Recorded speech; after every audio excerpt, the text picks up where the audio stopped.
Hello and welcome to this Checkmating 2 chess puzzle. This one was created by O F Jentz in 1877. See that the black king is completely surrounded. They've got a bishop and a rook. The white king has 4 pawns, a pair of knights, a pair of bishops and a rook. It's white's turn. Can you see the checkmate in 2? Promoting your pawn to a queen won't get you a checkmate in 2. Black can move their rook. Then you can start to move the queen around. Black can move their bishop. And you can mate with the queen, but black can block with the rook.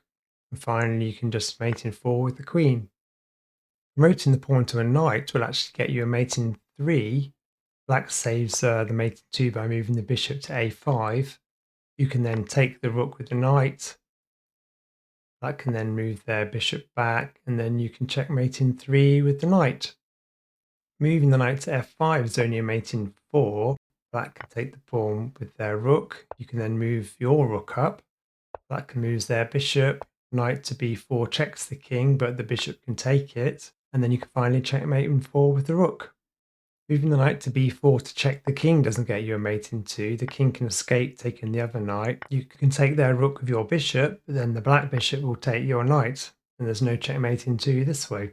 Okay, let's have a look at the solution to this one. So pause the video if you need some more time.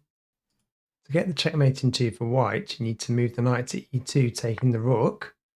If black moves their bishop to c1, you can move the knight to c3 to checkmate in 2.